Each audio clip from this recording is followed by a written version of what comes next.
Hey guys, welcome to All Time Gaming. I'm Chris. I'm Jamie. And I'm Alex. And this episode, we're looking at the murky world of assassination. Yes, the video game universe is filled with people who see contract killing as an acceptable way to make a little extra cash. The same way others would take a paper route, for example. And as hapless amateurs take to the industry, standards will, inevitably slip. So here are 6 assassins that had one job and completely failed. You had one job, Alex Jones. One job! There's no shortage of guns for hire in the Mass Effect galaxy. Most of them don't know their ass from their elbow though, and make better cannon fodder than they would galactic hitmen. It takes more than fancy acrobatics to become an assassin. It takes sacrifice, being a true artist. Kai Leng, arguably Cerberus's most capable agent, is not this. No. Born on Earth and enlisted into the Alliance at the age of 16, his military record is one of extreme bravery and extreme dickery in equal measure. This led to his recruitment by the Elusive Man and the eventual contest with Shepard. So Jamie, why is Kai Leng such a failure then? Well, I'm glad you asked, Jonesy. It leads me nicely onto my next point. Well, during the assault on the Citadel in Mass Effect 3, Leng had one job: assassinate the Council. Kill those bitches! Easy enough, like Chris had one job. Entertain the masses on the YouTube. Put smiles on faces, bums on seats. Bums on faces. All the violence and chaos across the Citadel is a smokescreen for this one relatively simple objective. Does he complete it though? Does he fuck? He does fuck, but does he complete his mission? This guy. Does he? This guy fucks. I was just gonna say it. This guy fucks. Am I right? This is the guy in the house doing all the fucking. Am I right? You know I'm right. This guy fucks. Thank you. Despite the fact that C-Sec is gone and Shepard is heavily outnumbered, Leng still cannot manage this task. Not only that, but his closest shot at getting rid of the Council ends, during one particular playthrough at least, with him getting defeated by a terminally ill Drell. That's like getting knocked out by someone with cancer when they're about to die of cancer. I mean, not early it's like cancer. getting sucker punched by Stephen Hawking. It's like getting kneed in the balls by someone with cystic fibrosis.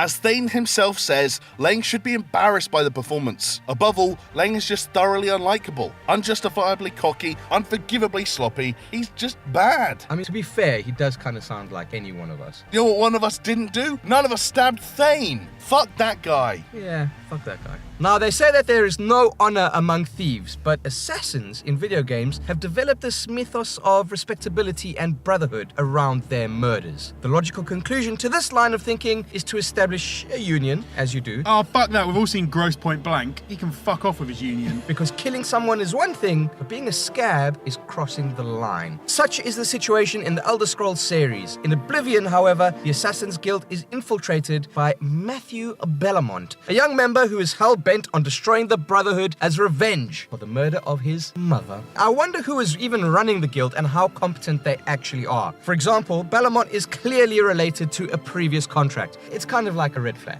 Perhaps inducting him into the order may not be the smartest move. Then, of course, there's the small matter of Bellamont being batshit insane. He has kept the severed head of his mother on a small shrine and will periodically talk to it. Fuck his mouth. Maybe. I mean, I'm not going to say yes straight off the bat, but let's go with it. So, I mean, did no one really notice his basic insanity? Basic bitch. Apparently not. I mean, the Night Mother knew of Bellamont's intentions, yet didn't tell the listener. She herself says that they are all weak and incompetent. I mean, there are killers for hire who worship Sithis, God of the Void, and they couldn't even defend themselves from an obvious lunatic. It's not really a great advert for the Brotherhood, is it? But I guess you could join them and then take up the opportunity to kind of just whip them all into shape. Almost the best questline in Oblivion, so you'd be crazy. Not just Oblivion, any Elder Scrolls. If you're not doing the Dark Brotherhood, what the fuck are you doing? Oh, I'm a mage. So this one might be a little bit controversial, but just hear me out, okay? Agent 47... Oh. No. Calm down. On the surface, and when controlled in a certain way, is not a good assassin. Basically, if you're shit at games, he's not a good assassin. But then you're just a shit player, not a shit assassin. Exactly. Of course. The ease with which the Chrome Dome can go from a stealthy, sneaky assassin to gun-toting shitbasket is telling. When under the control of someone with no grasp of caution, 47 is a maniac. Let's start with his appearance. He's bald, frowning, and always in an iconic suit with a red tie. That's pretty identifiable for a man trying to blend in, but all of that pales into insignificance when you remember that he has a fucking barcode on the back of his head. Then there is his interpersonal skills,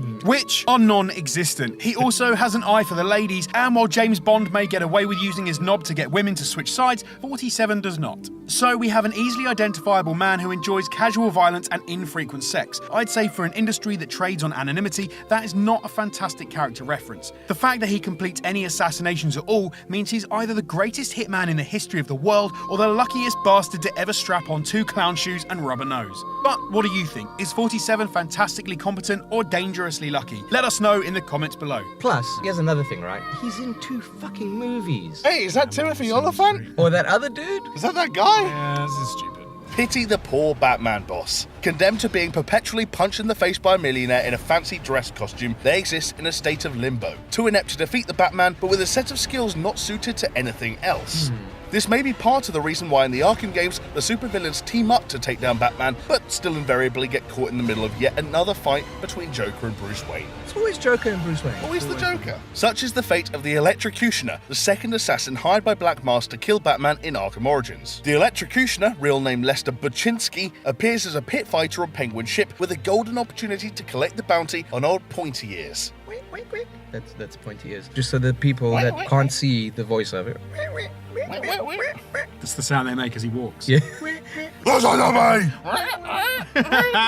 It's like a big gimp suit with ears. He circles Batman, chatting shit and displaying an impressive pair of shot gloves. Maybe if I beat him up, do I get the shot gloves to use in certain situations? Oh, interesting. Is this yeah.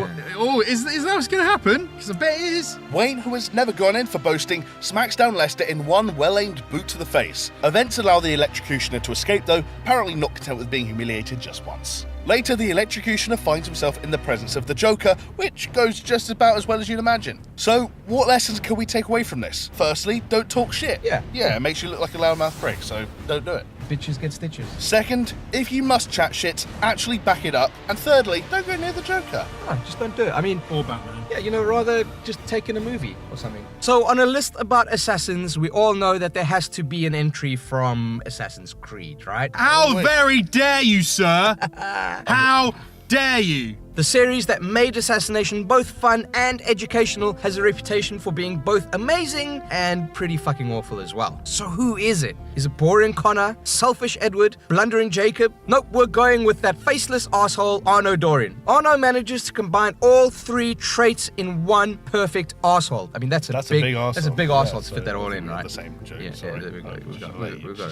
We're on the same wavelength, it's fine. He tries to be dashing like Edward, but lacks the charm. He tries to be romantic and suave like Ezio, but lacks the self-sacrifice. He expects everyone else to adapt to his way of things and throws an absolute hissy fit when they don't. He endangers everyone with his actions and lets down his friends with his inaction. Plus he's French. And he's impotent, so, there we go. As an assassin, he is misdirected by main villain Gamaing Clement and allows the Brotherhood in France to tear itself apart. He sort of bumbles his way through the French Revolution, being on the scene for many famous moments from that period without actually doing much to affect the outcome, so fuck it. Then of course there's the fact that Arno controls like he's been huffing bleach fumes. Maybe the weak narrative is to blame, maybe it's the buggy gameplay, who knows, but one thing is for sure, maybe Arno can just fuck back off to the streets. Finally, we have everyone's favourite gruff Russian-baiting Englishman, Captain Price.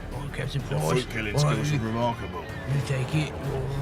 Now, I'll be the first to say that Captain Price is awesome on so many levels. His cold efficiency, his loyalty to his mates, and his dedication to maintain that impressive brush he keeps on his upper lip. And yet, as amazing as he is, infiltration, holding ground, and capturing VIPs, his assassination skills leave a lot to be desired. Go on. Now, perhaps we're being unfair because we can only base our impressions on the assassinations he's carried out in the game, but even so, they're not the actions of a master assassin. Let's first look at his confirmed kills, Al-Assad and Makarov. Every single one of these high-profile hits were the result of a brief infiltration, followed by a very loud engagement and a final confrontation. Much like Bang Time.